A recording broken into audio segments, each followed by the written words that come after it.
His mindset wasn't there. But I knew what I could do. I knew who I was trusting in. I said, forget this, I'm gonna go for it. But most people let their dad and their mama take them away from their dream. You got to train your mind. No matter what you're going through, you know it for yourself that I can do it. And most of all, you got God. You got to train it. He said, going through dive and temptation, that's your mama talking against you, your daddy, your brother, sister, your wife, whoever, your kids, anybody talking against you, or trying to persuade you not to do whatever God had put inside of you to do. I know this is my purpose of God, because I'm comfortable with it. Or being my business, I'm comfortable with it. It don't feel like work to me. I enjoy doing the work. I said, they pay me for this? 15 minutes? But when you ain't in your purpose, you will dread going to work every day. You will dread it. I've been there. Going home with headaches. And God been showing you all along what you're supposed to be doing. That's for somebody. But go ahead. Well, let patience have her perfect work. Yes, sir. That she may be perfect and entire, wanting nothing.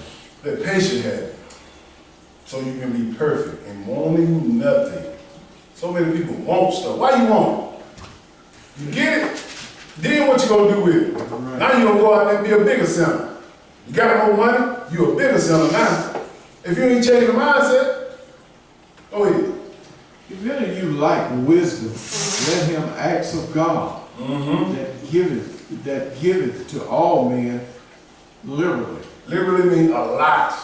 He'll give it to you for asking. He'll give you so much, you're like, God, I can't even retain all this stuff in my mind. I can't retain it. That's why we got to keep studying. When he opened up a little more and more, I like, boy, I done forgot something over here. So we got to do this thing every day, every week, sun up to sundown. Because if you don't, you're going to be all over the place. You're going to be double-minded. Your mindset ain't right. And you're going to think you can do this without God. That's the crazy part. I understand it, but when you read these scriptures, I don't understand it.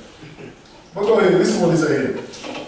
And upbraideth not, and it shall be given him. Go ahead. But let him ask in faith, nothing wavering, for he that wavereth is like a wave of the sea driven with the wind and tossed. Interpret that he or she is an emotional wreck, like the wave of the sea. The wave of the sea going back and forth, back and forth. They're double-minded because they let these stuff control them. And I understand that we got to go through this pain. We got to go through these people talking about us. Got to go through all this painful stuff, this fear. But listen what it say here. Go ahead. For let not that man think that he shall receive anything of the Lord. See, I told you, if your mind is going back and forth, you ain't going to receive nothing from the Lord. You're going to get exactly what you got. I'm going to get exactly what I have because you don't have enough faith. You're going back and forth. Well, he might do it. Then he said, no, he ain't going to do it, so I got to go work with somebody. Well, he might do it. No, he don't like that. You like a wave going back and forth, back and forth. God just looking at you. Look at this diamond right here. Look at her. Look at her. And he really think, or she really think I'm going to give him something? When he disrespect my word like this? Play on, player. That's what he going to say. Keep going. Do your thing. So go ahead, listen what he say here. A double-minded man is unstable in all his ways. What I just said. A double-minded man, you going back and forth. You want to do it the way the world say do it, grandma say do it, all these people do it, but then you want to go into the Lord because you're amongst the brethren. You're amongst the people on the Sabbath day. Oh, I'm so holy. Then when you get by yourself, look at you emotional already. Stop faking the phone. I've been there, I faked it a lot of times. I faked it like I understood it. I didn't. So I just dived in and dissect this word. Go ahead. Verse 12. Go ahead. Blessed is the man that endureth temptation. Oh, so you can endure temptation? Them little painful things that you want? That you shouldn't have? You blessed if you're getting tempted to do things that break the law. You know, because you are being tested on that ground, that battleground. God don't want nobody so easily they can take them away from him. He don't want you. Go ahead. Blessed is the man that endureth temptation, for when he is tried, he shall receive the crown of life, Yes, sir. which the Lord has promised to them that love him. See, that's what I want. That's what I want, that crown. Am I perfect? No. Are you perfect? No. But when I know I mess up, I'm going to be a repentant joker real fast. Don't think you're going to go through this thing being perfect. Nobody. That's why Christ came. Go ahead. Let no man say when he is tempted, I am tempted of God. You hear that so much. God trying to tempt me. God ain't tempting you. That's your mind tempting yourself. That's your flesh. That's what you going by. Go ahead. For God cannot be tempted with evil, neither tempteth he any man. What did it say? He can't tempt you. But go ahead. Who tempted you? But every man is tempted when he is drawn away of his own lust and enticed. Ooh, so we know who the tempter. That lust of that flesh. That's what people don't understand. You lusting after things that are not good for you, sinful. You lusting after them. You think it's mean a lot. I know when I used to lust after something like it, I was like, oh, I went through that. It didn't make me feel no better. You know what I'm saying? Like, oh man, I could have waited. Now I got a bill. Now I got an argument. Now I got all this stuff I got to do now because I want this one little thing. Go ahead. Then, when lust has conceived, it bringeth forth sin. And sin, when it is finished, bringeth forth death. That's powerful. It brings forth death. And when people go through this stuff, man, a lot of times these people die in these sins. God killed them. Let's go look at our people here. Let's go back to the will. Let's go to Exodus chapter 13. Our minds have to understand the chastening of God. You got to understand it. If you don't understand it, you're going to be crazy around here. And our ancestors, believe me, they're not going to fall too far from the tree. I see us in all of our ancestors, especially in the wilderness. Exodus chapter 13. And God wants us to read this to understand it. Don't make the same mistakes that your forefathers did. And believe me, we are making them same mistakes. We don't like to endure chastening. We don't.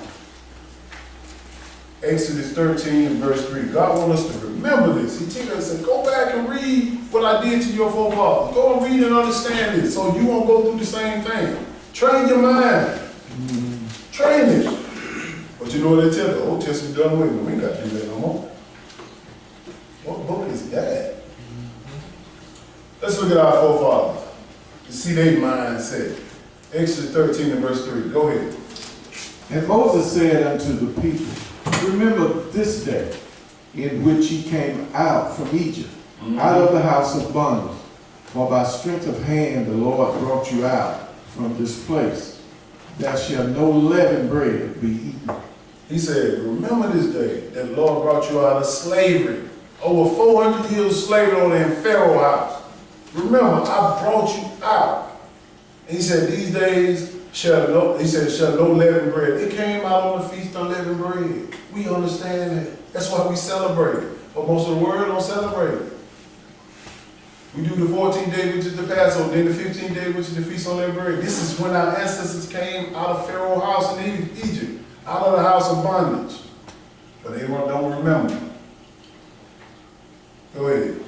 This day came ye out in the month Abib. That's the first month, Abib, first month of the year. Go ahead. And it shall be when the Lord shall bring thee into the land of the Canaanites, and the Hittites, and the Amorites, and the Hivites, and the Jebusites, which he sware unto thy fathers to give thee, a land flowing with milk and honey, that thou shalt keep this service in this month. The Lord said, I'm going to bring you into a land flowing with milk and honey. He wanted to bring Israel from the wilderness to Israel, back in the land, which is the Canaanites or the so-called Africans. They was in the land at the time. They was there. But he said, man, I got to get these cats' heads right. Because they ain't functioning right in the mind. They malfunctioning. Jump down to verse 17. Listen to what he say here. And it came to pass when Pharaoh had let the people go, that God led them not through the way of the land of the Philistines, although that was near. Hold on, listen to what he said here. He said, God didn't lead them through the land of the Philistines, but it was near. That's right. You know how far Egypt is from Israel? It don't take but 40 days to walk there. 30 or 40 days to walk there. Our people spent 40 years in the wilderness. 40.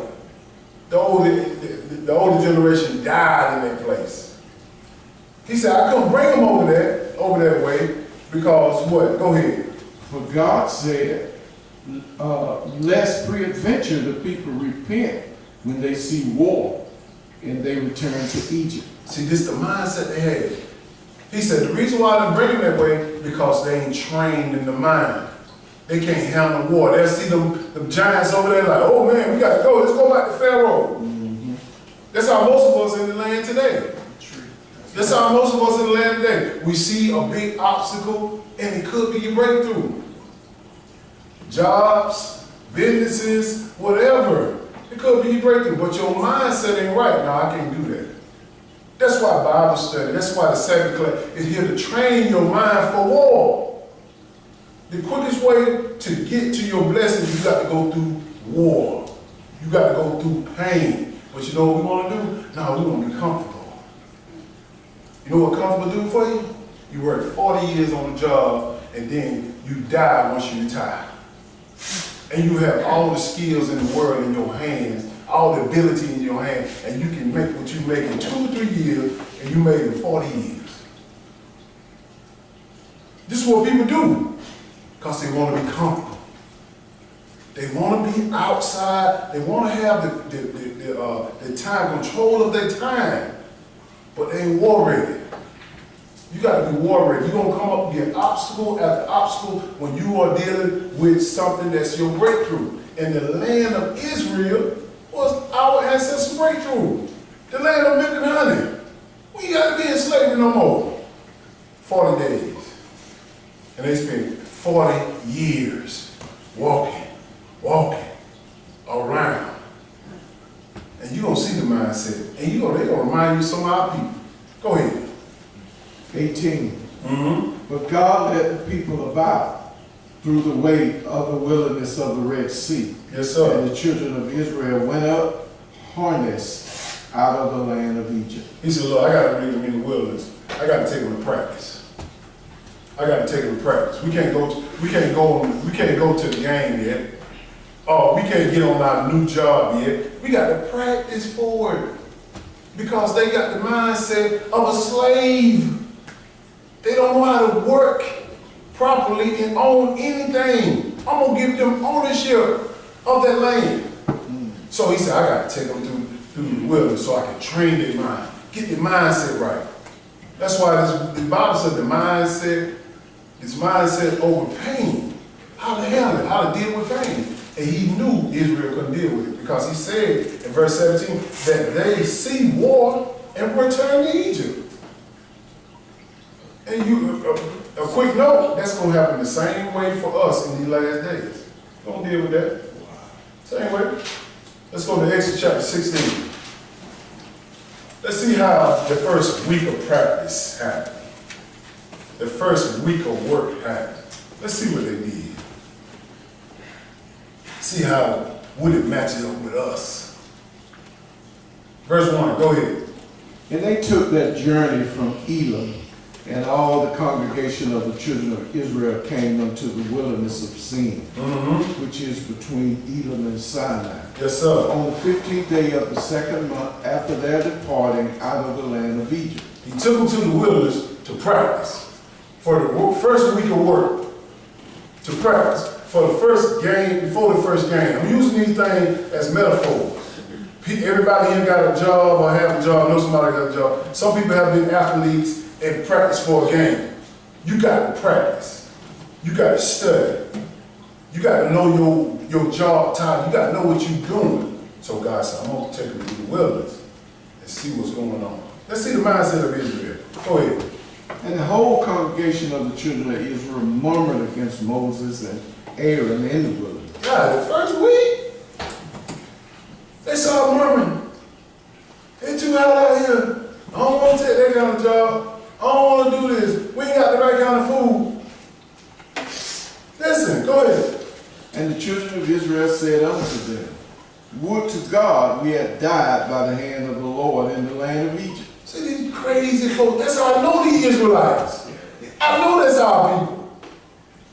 You take them from 400 years of captivity and slavery, get them to a land that is free. They ain't working. They're just walking to a place so they can live for free. And these cats said, wish we would go back to land because we don't have the proper food. We don't have what the Egyptian had. He trying to get that mindset out of them. Well, keep going. Go ahead.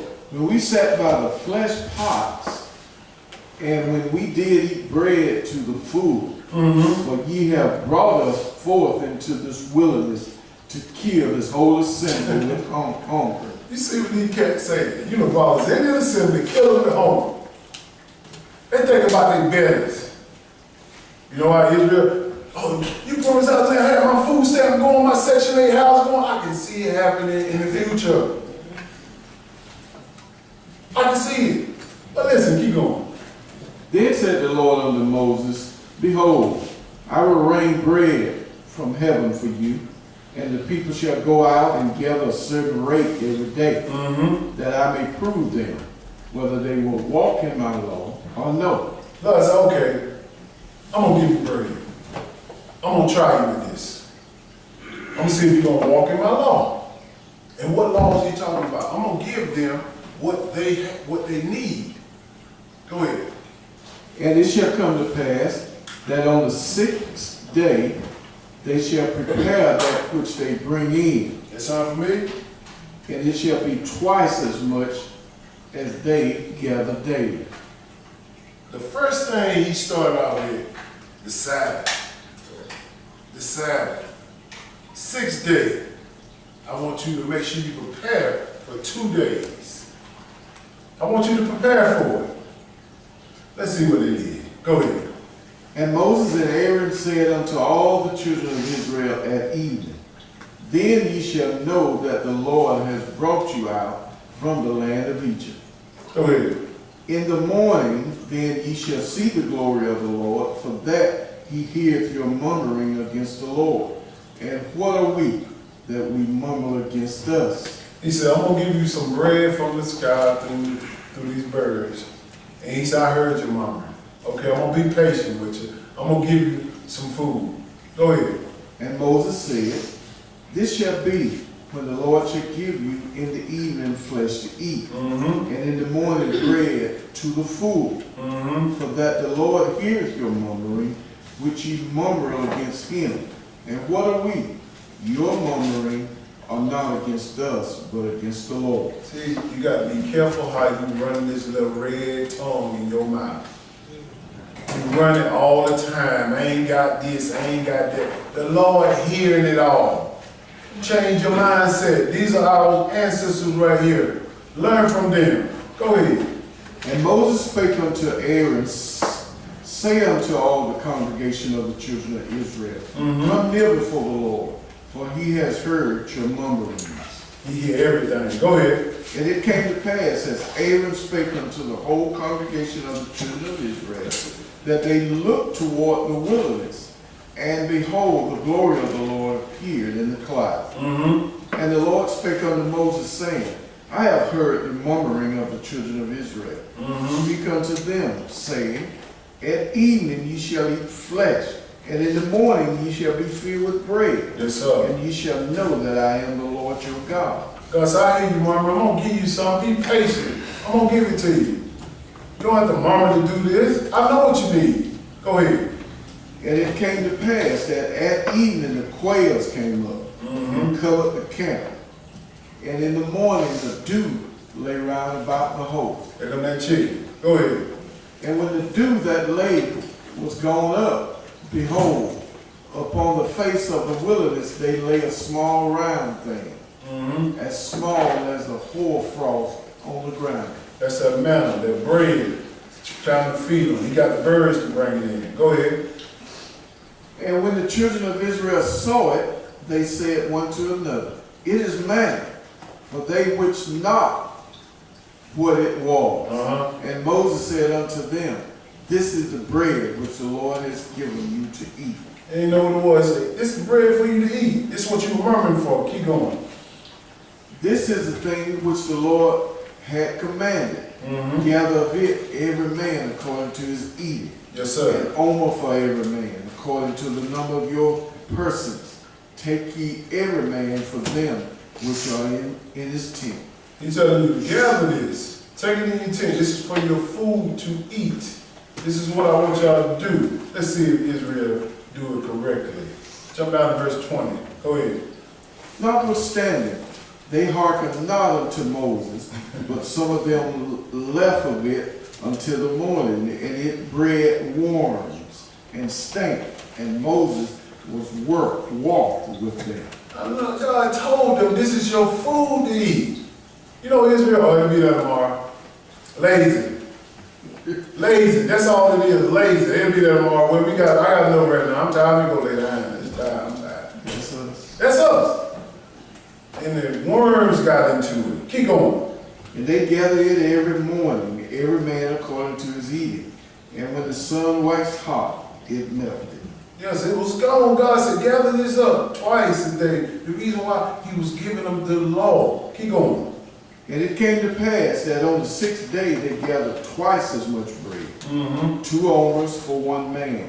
And all the rulers of the congregation came and told Moses. And he said unto them, this is that which the Lord has said. Tomorrow is the rest of the holy Sabbath unto the Lord. Yes, sir. Bake that which ye will bake today, and see it that ye will see it, and that which remaineth overlaid up for you to be kept until morning. He telling us it's the preparation day. This is training ground. I'm getting you right for the land. Bake what you bake, twice as much. So the Sabbath come, y'all ain't got to be out there cooking, doing nothing. Go ahead. And they lay it up till the morning, as Moses bade. And it did not stink, neither was there any worm therein. And Moses said, eat that today, for today is a Sabbath. See, this is why we have a preparation day. This is the preparation day to the Sabbath, gathering twice as much. This is the training ground. Go ahead. Today is a Sabbath unto the Lord. Today ye shall not find it in the field. 6 days ye shall gather it, but on the 7th day, which is